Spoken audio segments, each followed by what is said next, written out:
नमस्कार साथियों, मैं अनुज आप सभी का स्वागत करता हूं अपने इस चैनल पर जिसका नाम है शिवालिक प्रगति सेंटर। साथियों, यदि आप किसी गवर्नमेंट जॉब के रिगार्डिंग कॉम्पिटिटिव एग्ज़ाम की प्रिपरेशन कर रहे हैं जिसको हिमाचल प्रदेश में विभिन्न विभागों के द्वारा कंडक्ट करवाया जाता है, या फिर जेबीटी टैट टीजीटी टैट की यदि आप तैयारी कर रहे हैं तो ये वीडियो आपको ज़रूर देखना चाहिए। साथियों, काफ़ी समय के बाद इस वीडियो के माध्यम से फिर आपके साथ रूबरू होने का मौका मिल रहा है और कोशिश करूँगा आपकी उम्मीदों पर खरा उतरूँ। इससे पहले हमने आपके लिए जो वीडियोस बनाए आपने उनको बहुत पसंद किया, जिसके लिए मैं आपका तहे दिल से आभारी हूँ। तो चलिए साथियों, आपका ज़्यादा समय ना लेता हुआ आज जिस मुद्दे पर मैं वीडियो बना रहा हूँ उसकी बात करता हूँ। आज मैं आपके साथ टीजीटी टैट आर्ट्स का एग्ज़ाम जो दिसंबर 2022 में हुआ था उसको डिस्कस करूँगा। यदि आप टीजीटी टैट के अभ्यर्थी हैं तो आपको अच्छी तरह से मालूम होगा कि इसमें जो टोटल क्वेश्चन 150 पूछे जाते हैं, जिसमें 60 क्वेश्चन एसएसटी के पूछे जाते हैं और 30 क्वेश्चन हिमाचल प्रदेश और एनवायरमेंट साइंस के पूछे जाते हैं। 30 क्वेश्चन इसमें साइकोलॉजी के और 30 क्वेश्चन इंग्लिश के पूछे जाते हैं। इस वीडियो में आपके साथ मैं पहले जीके यानी कि सामान्य ज्ञान के जो सवाल हैं उनको डिस्कस करूँगा। दोस्तों, क्योंकि सामान्य ज्ञान के सवालों की संख्या इसमें ज़्यादा है और प्रश्न पत्र को पूरा सॉल्व करने के लिए मुझे हो सकता है 2 या 3 वीडियोस और बनाने पड़े, जैसे कि इससे पहले हमने जेबीटी के एग्ज़ाम्स के लिए वीडियोस बनाए हैं। और एक बात मैं आपको और बता दूं साथियों कि यदि ऐसा ज़रूरी नहीं है कि यदि आप टैट की प्रिपरेशन नहीं कर रहे हैं या किसी दूसरे एग्ज़ाम की प्रिपरेशन कर रहे हैं तो ये वीडियो आपके लिए बिल्कुल भी ज़रूरी नहीं है। सामान्य ज्ञान सभी एग्ज़ाम्स के लिए एक जैसा ही होता है। सामान्य ज्ञान के जो सवाल है बस फ़र्क ये है कि कुछ सवालों को मुश्किल कर दिया जाता है और कुछ सवाल आसान पूछे जाते हैं। तो आप किसी भी कॉम्पिटिटिव एग्ज़ाम की प्रिपरेशन कर रहे हैं तो आप इस वीडियो को ज़रूर देखिएगा। तो दोस्तों, देखते हैं आज का पहला सवाल। और आज का पहला सवाल है कि इनमें से किस भारतीय राष्ट्रपति का कार्यकाल सबसे कम था। Option A Neelam Sanjiva Reddy, option B Giani Zail Singh, option C doctor Zakir Hussain, option D doctor Sarvepalli Radhakrishnan. और इस सवाल का जो सही जवाब है दोस्तों वो है option C, doctor Zakir Hussain. इनका कार्यकाल सबसे कम रहा क्योंकि डॉक्टर जाकिर हुसैन की मृत्यु इनके कार्यकाल के दौरान ही हो गई थी। 1967 से 1969 तक इन्होंने भारत के राष्ट्रपति के रूप में काम किया। तो आपको ये भी सवाल पूछा जा सकता है कि भारत में अपने कार्यकाल के दौरान किस राष्ट्रपति की मृत्यु हो गई थी, तो इस सवाल का जवाब होगा डॉक्टर जाकिर हुसैन। और यदि आपसे सवाल पूछा जाए भारत के प्रथम मुस्लिम राष्ट्रपति का नाम बताइए, और ये सवाल बहुत ज़्यादा इंपॉर्टेंट है, तो इस सवाल का जो जवाब भी होगा डॉक्टर जाकिर हुसैन। दोस्तों, this is very very important question. दोस्तों, अगर आपसे सवाल पूछा जाए भारत के वो ऐसे कौन से राष्ट्रपति हैं जो कि निर्विरोध चुने गए, तो उस सवाल का जो जवाब होगा वो होगा डॉक्टर नीलम संजीवा रेड्डी। नीलम संजीवा रेड्डी के अगेंस्ट में चुनाव लड़ने वाला कोई दूसरा कैंडिडेट नहीं था, तो इसलिए इनको निर्विरोध चुना गया। ऑप्शन डी को यदि ध्यान से देखें, डॉक्टर सर्वपल्ली राधाकृष्णन। दोस्तों, ये भारत के पहले उपराष्ट्रपति और दूसरे राष्ट्रपति हैं। 2 बार इन्होंने भारत के उपराष्ट्रपति के रूप में 2 कार्यकाल इन्होंने भारत के उपराष्ट्रपति के रूप में समाप्त किए। तो आपको सवाल पूछा जा सकता है कि निम्न में से वो कौन से भारत के राष्ट्रपति हैं जो भारत के दूसरे राष्ट्रपति और भारत के पहले उपराष्ट्रपति थे। तो इस सवाल का जवाब डॉक्टर सर्वपल्ली राधाकृष्णन होगा। इन्हीं की याद में 5 सितंबर को हम शिक्षक दिवस मनाते हैं। ज्ञानी जैल सिंह ये भी भारत के राष्ट्रपति रह चुके हैं। दोस्तों, नेक्स्ट क्वेश्चन अगर देखें, question number 62, Mohammedan Anglo oriental college बाद में इस नाम से जाना गया। ऑप्शन ए अलीगढ़ मुस्लिम विश्वविद्यालय, option B Maulana Azad college, option C Jamia Millia Islamia और option D sir Syed Ahmad college of arts. तो इस सवाल का जो सही जवाब है दोस्तों वो है ऑप्शन ए, मोहम्मदन एंग्लो ओरिएंटल कॉलेज। इसको बाद में नाम दिया गया अलीगढ़ मुस्लिम विश्वविद्यालय, AMU के नाम से AMU के नाम से बहुत प्रसिद्ध है। इसकी स्थापना 1875 में सर सैयद अहमद खान के द्वारा की गई थी। जामिया मिलिया इस्लामिया ये भी दिल्ली में है। ये भी आपको डायरेक्ट क्वेश्चन पूछा जा सकता है कि ये विश्वविद्यालय कहाँ पे है। नेक्स्ट क्वेश्चन देखिए, क्वेश्चन नंबर 63। क्वेश्चन नंबर 63 है दोस्तों, कानपुर में 1857 के संग्राम का नेतृत्व किसने किया। Option A Tantya Tope, option B Nana Sahib, option C Rani Lakshmibai, option D Veer Kunwar. इस सवाल का जो सही जवाब है दोस्तों वो है ऑप्शन बी। कानपुर में 1857 के विद्रोह या 1857 का जो संग्राम था इसका नेतृत्व नाना साहब ने किया है। इसके अलावा लक्ष्मीबाई ने, रानी लक्ष्मीबाई ने झांसी और ग्वालियर से इस विद्रोह का नेतृत्व किया। तांत्या टोपे का नाम कई बार पूछा जाता है कि तांत्या टोपे का असली नाम क्या था। तो तांत्या टोपे का असली नाम दोस्तों, इनका नाम था रामचंद्र पांडुरंग। ये सवाल एग्जाम में कई बार पूछा जा चुका है।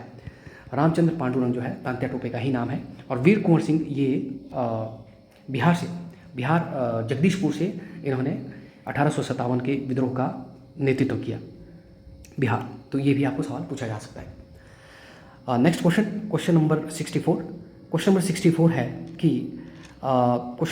है कि किस देवता के लिए ऋग्वेद में पुरंदर शब्द का प्रयोग हुआ है।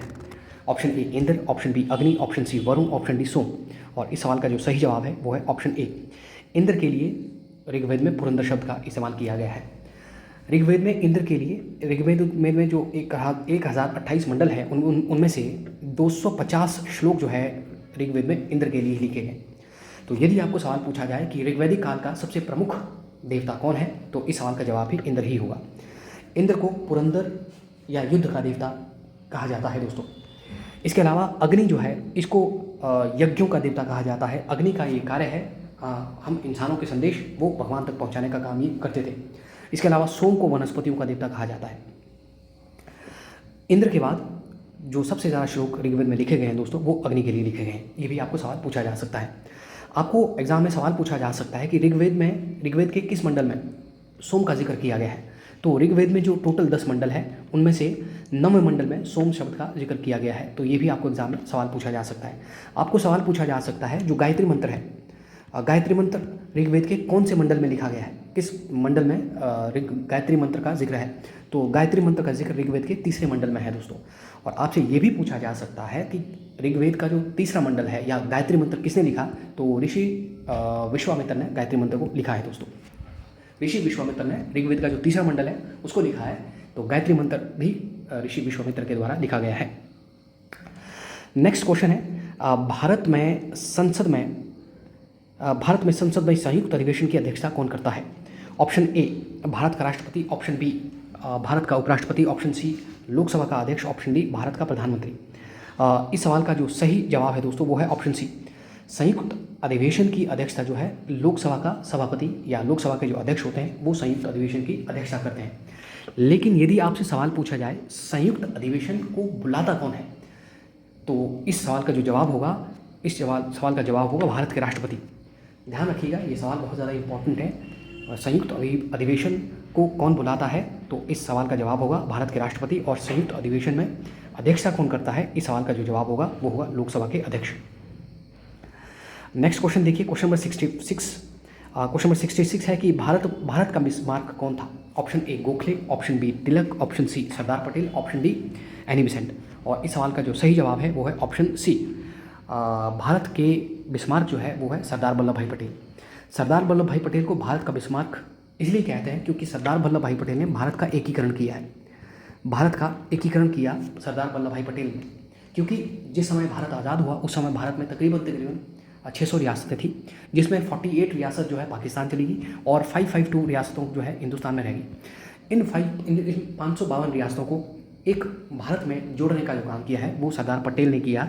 इसीलिए इनको भारत का बिस्मार्क कहते हैं, क्योंकि जो बिस्मार्क है उसने जर्मनी का यूनिफिकेशन किया है, यानी कि जर्मनी का एकीकरण किया। तो भारत का एकीकरण सरदार वल्लभ भाई पटेल के द्वारा किया गया, इसीलिए इनको भारत का बिस्मार्क कहा जाता है।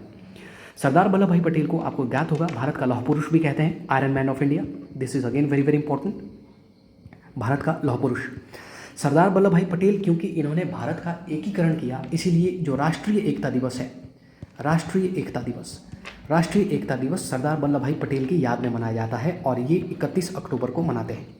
आपसे अगर आप कॉम्पिटिटिव एग्जाम्स की प्रिपरेशन कर रहे हैं तो दिवस आपको जो इम्पोर्टेंट डेज हैं वो भी आपको याद होने चाहिए, क्योंकि एग्ज़ाम में वहाँ से भी सवाल एग्ज़ाम में पूछा जाता है।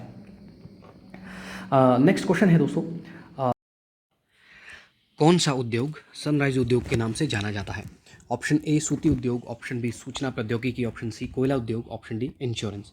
इस सवाल का जो सही जवाब है वो है ऑप्शन बी दोस्तों। ऑप्शन बी यानी कि सूचना प्रौद्योगिकी, इंफॉर्मेशन टेक्नोलॉजी को सनराइज उद्योग के नाम से जाना जाता है। क्वेश्चन नंबर 68 है, मुद्रा राक्षस नामक पुस्तक का लेखक कौन था।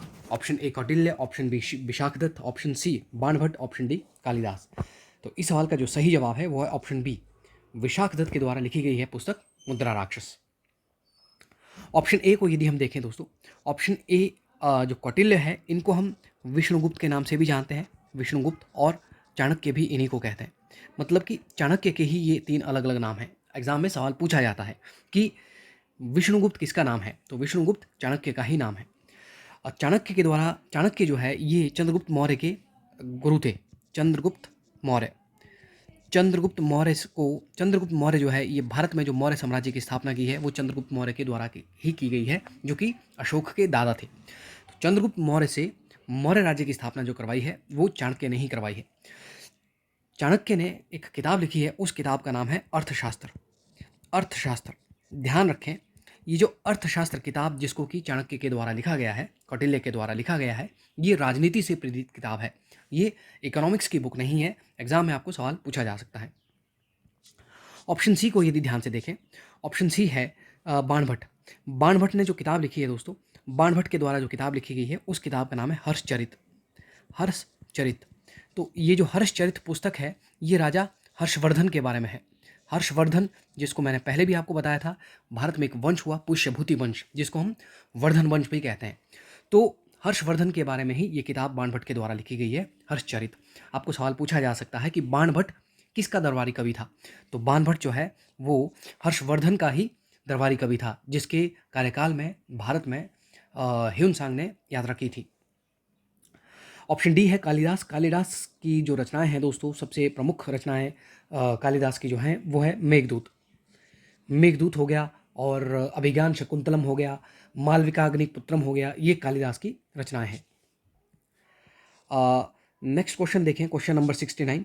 और क्वेश्चन नंबर 69 है दोस्तों, किस सिख गुरु ने फारसी में जफरनामा लिखा था? ऑप्शन ए गुरु Govind Singh, option B Guru Angad Dev, option C गुरु रामदास, ऑप्शन डी गुरु हर राय।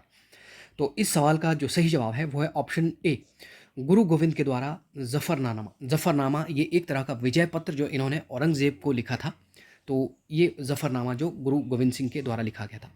जो सिख धर्म है, सिख धर्म की जो स्थापना की है, सिख धर्म की स्थापना की है गुरु नानक ने। आपको अच्छी तरह से ज्ञात होगा, गुरु नानक जो है, गुरु नानक, इन्होंने गुरु नानक सिंह ने सिख धर्म की स्थापना की है।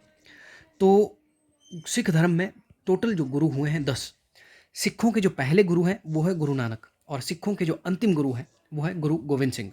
तो सिखों के अंतिम यानी कि 10वें गुरु हैं गुरु गोविंद सिंह। गुरु गोविंद सिंह ने ही खालसा पंथ की स्थापना की है। आपको एग्जाम में सवाल पूछा जा सकता है। खालसा पंथ की स्थापना 1699 ईस्वी में बैसाखी के दिन हुई है दोस्तों। आपको एग्जाम में ये भी सवाल पूछा जा सकता है कि खालसा पंथ की स्थापना कब हुई और किस दिन हुई। तो बैसाखी के दिन 1699 में गुरु गोविंद सिंह ने खालसा पंथ की स्थापना की है। सिखों को एक सैनिक शक्ति के रूप में जो तैयार किया है वो गुरु गोविंद सिंह ने तैयार किया है। एग्जाम में आपको इस तरह से भी सवाल पूछे जा सकते हैं। इसके अलावा ऑप्शन सी देखिए, गुरु रामदास जो है ये सिखों के चौथे नंबर के गुरु थे। सिखों के चौथे नंबर के गुरु थे गुरु रामदास, और ये अकबर के समकालीन था। गुरु रामदास जो है ये अकबर के समकालीन थे। एग्जाम में सवाल पूछा जा सकता है। गुरु रामदास ने ही अमृतसर शहर की स्थापना की है। अमृतसर शहर जो है इसको जो बसाया गया है वो गुरु रामदास के द्वारा ही बसाया है। अकबर ने ही गुरु रामदास को, ऐसा माना जाता है कि अकबर ने ही गुरु रामदास को जो गोल्डन टेम्पल है, जो हरमिंदर साहिब है, गोल्डन टेम्पल बनाने के लिए जो लैंड ग्रांट जो की गई थी, भूमि जो दान की गई थी, वो अकबर के द्वारा ही की गई थी। इस तरह से ये ऐसा माना जाता है। तो नेक्स्ट क्वेश्चन है, नेक्स्ट ऑप्शन अगर हम देखें, ऑप्शन नंबर बी को अगर देखें, ऑप्शन बी है दोस्तों गुरु अंगद। सिखों में जो 10 गुरु हैं उनमें जो दूसरे नंबर के जो गुरु हैं वो है गुरु अंगद देव। इन्होंने लिखी है गुरुमुखी लिपि। गुरुमुखी लिपि की रचना, आपको सवाल पूछा जाए यदि एग्जाम में, तो किसने की है? तो गुरुमुखी लिपि की रचना की है गुरु अंगद देव ने। पंजाबी को गुरुमुखी लिपि में लिखा जाता है। नेक्स्ट क्वेश्चन है कि चतुर्थ विश्व किन देशों के समूह है? ऑप्शन ए कोयला उत्पादक देश, ऑप्शन बी सोना उत्पादक देश, ऑप्शन सी चांदी उत्पादक देश, ऑप्शन डी तेल उत्पादक देश। तो इस सवाल का जो सही जवाब है वो है तेल उत्पादक देश, यानी कि ऑयल प्रोड्यूसिंग कंट्रीज, इनको कहा जाता है चौथा विश्व। क्वेश्चन नंबर 71 है दोस्तों, प्रसिद्ध यूनानी इतिहासकार मेगास्थनीज किस भारतीय शासक के शासनकाल में भारत आए थे? Option A Ashoka, option B Harshavardhana, option C Chandragupta Maurya और ऑप्शन डी समुद्रगुप्त। तो दोस्तों मेगास्थनीज जो है, मेगास्थनीज ये किस भारतीय शासक के शासनकाल में भारत आए थे? तो मेगास्थनीज चंद्रगुप्त मौर्य के शासनकाल में भारत आए थे। मेगास्थनीज जो है, मेगास्थनीज सेल्यूकस निकेटर का दरबारी था, जिसको कि सेल्यूकस निकेटर में चंद्रगुप्त मौर्य के दरबार में भेजा था।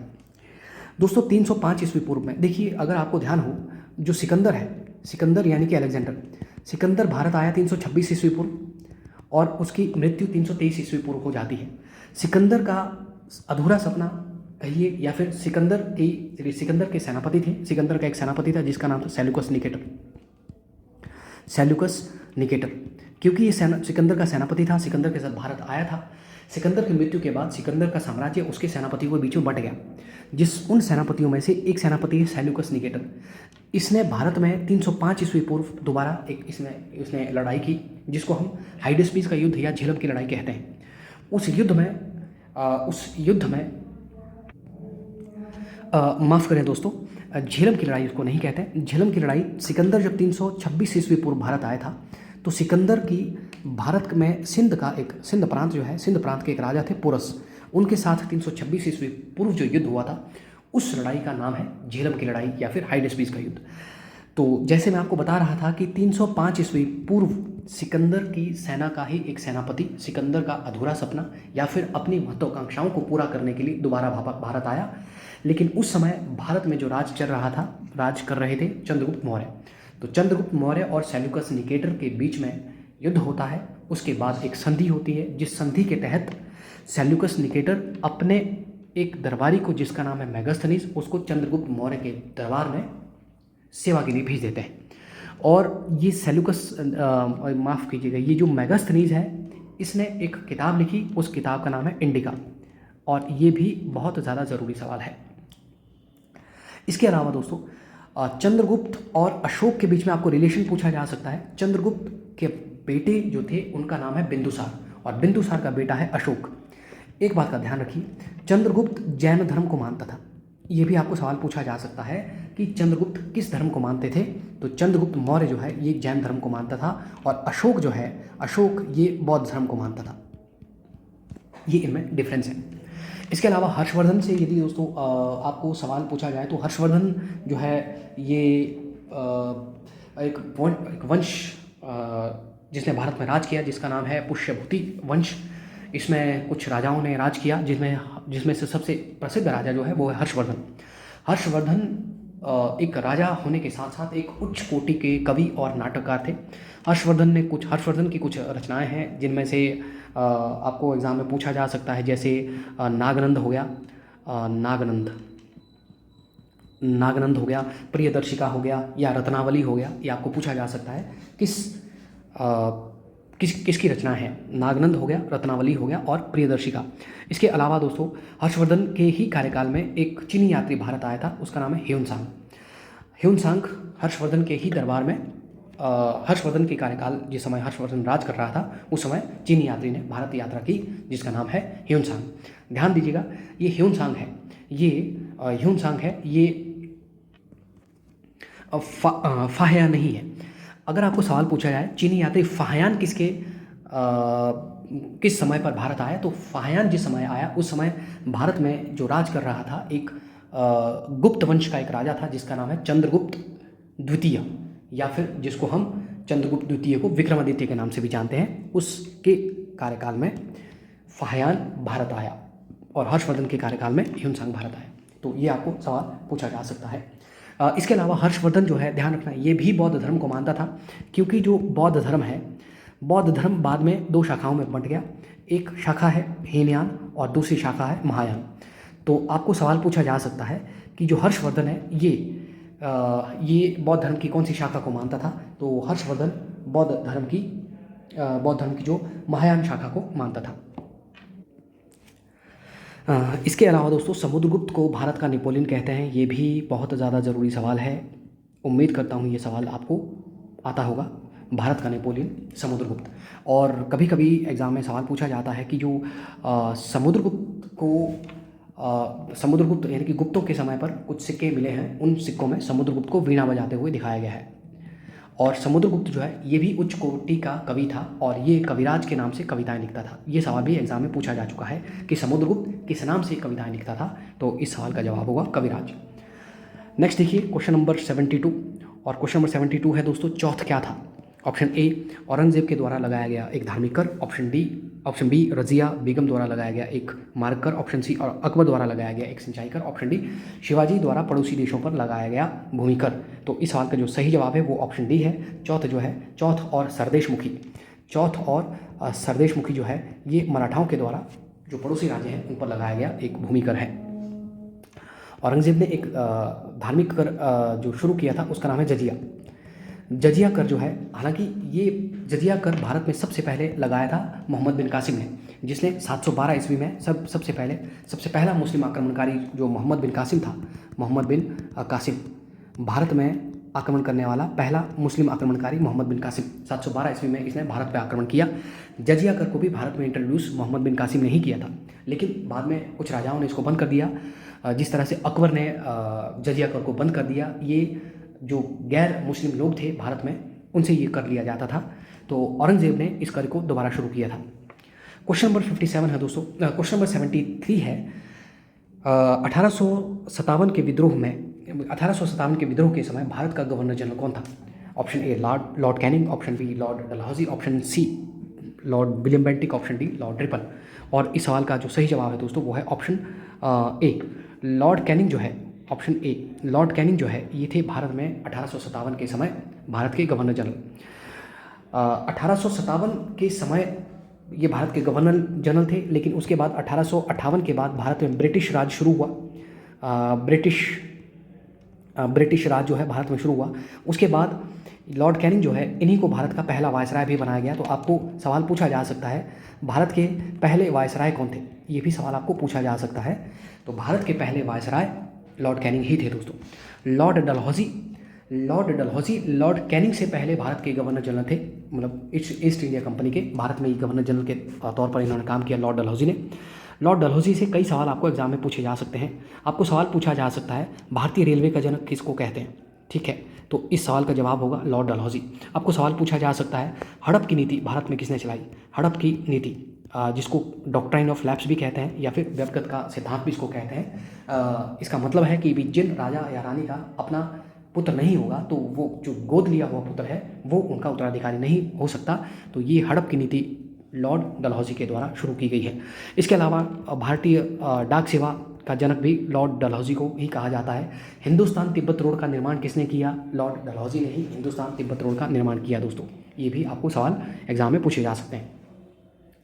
लॉर्ड डलहौजी ने जो विधवा पुनर्विवाह एक्ट जो लाया गया था, लॉर्ड डलहौजी के द्वारा लाया गया था। हालांकि इस विधवा पुनर्विवाह अधिनियम को पारित किया है लॉर्ड कैनिंग ने। ये सवाल भी आपको एग्जाम में पूछा जा सकता है, ध्यान रखिएगा।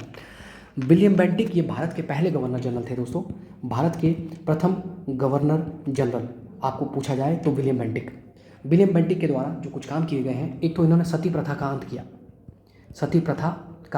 अंत किया या फिर यूँ कहें सती प्रथा के अंत के लिए इन्होंने कानून बनाया विलियम बेंटिक। हालांकि सती प्रथा को 1829 में राजा राम मोहन राय के प्रयासों से इसको ख़त्म किया गया। तो आपको यदि सवाल पूछा जाए तो राजा राम मोहन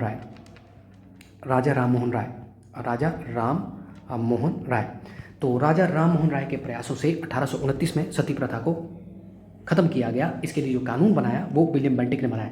ध्यान रखिएगा, अगर आपको एग्जाम में सवाल पूछा जाए कि सती प्रथा को ख़त्म करने के लिए किसने प्रयास किए, ऑप्शन का इस सवाल का सही जवाब होगा राजा राम मोहन राय।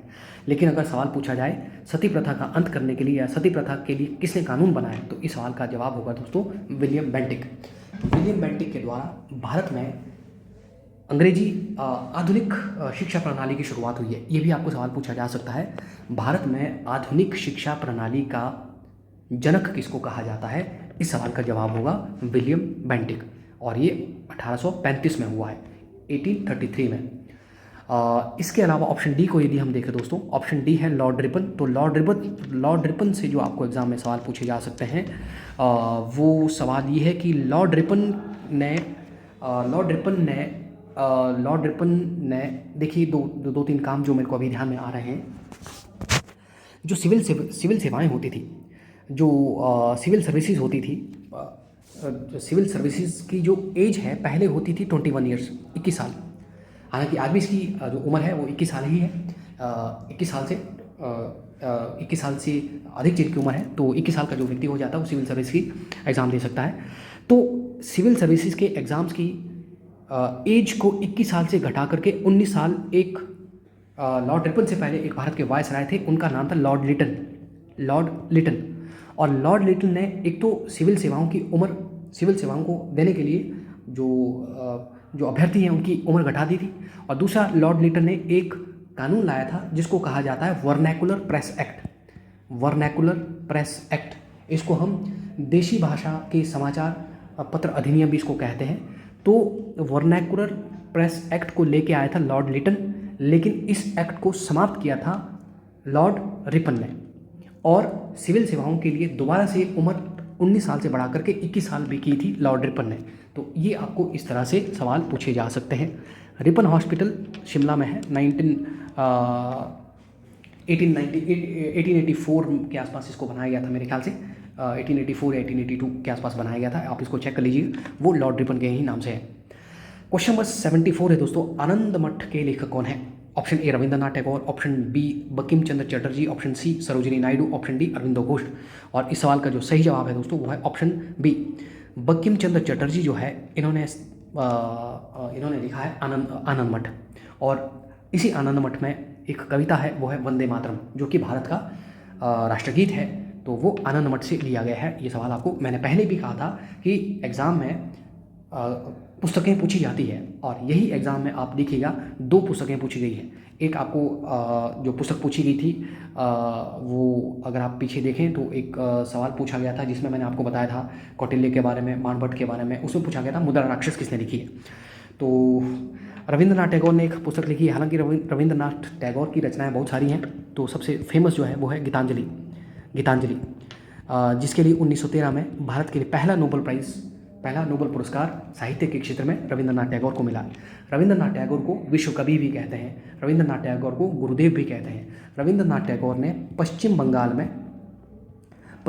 में इन्होंने शांति निकेतन की स्थापना की है। वेरी इंपॉर्टेंट, शांति निकेतन, ठीक है। तो इसकी स्थापना रविंद्रनाथ टैगोर के द्वारा लिखी गई है। दोस्तों, जो सरोजिनी नायडू है, सरोजिनी नायडू को भारत की नाइटिंगेल कहते हैं। और सरोजिनी नायडू भारत की पहली राज्यपाल भी रहीं। और अरविंदो घोष, ये भी भारत के अरविंदो घोष जो है ये भी स्वतंत्रता सेनानी या राष्ट्रवादी नेता रहे। शुरू में अरविंदो घोष भारतीय राष्ट्रीय कांग्रेस में थे, लेकिन बाद में अरविंदो घोष, लाला लाजपत राय, बाल गंगाधर तिलक और बिपिन चंद्र पाल, इनको भारतीय राष्ट्रीय कांग्रेस से अलग कर दिया गया, जो कि बाद में गरम दल के नाम से बहुत फेमस हुआ। आज का आखिरी सवाल है दोस्तों, भारतीय संविधान के किस अनुच्छेद में हिंदी को संघ की राजभाषा का दर्जा दिया गया है? इस तरह का कुछ क्वेश्चन होगा। ऑप्शन ए है अनुच्छेद 342, ऑप्शन बी है अनुच्छेद 343, ऑप्शन सी है दोस्तों अनुच्छेद 345, एक ऑप्शन डी है अनुच्छेद 350। इस सवाल का जो सही जवाब है वो है ऑप्शन बी अनुच्छेद 343, यानी कि आर्टिकल 343। इसमें हिंदी को संघ की राजभाषा का दर्जा दिया गया है। ध्यान रखिए दोस्तों, हिंदी जो है भारत की राजभाषा है। हिंदी भारत की राजभाषा है, भारत की कोई राष्ट्रभाषा नहीं है। भारत के संविधान में अभी किसी भाषा को राष्ट्रभाषा का दर्जा नहीं दिया है। तो हिंदी भारत की राजभाषा है और ये आर्टिकल नंबर 343 में लिखा गया है।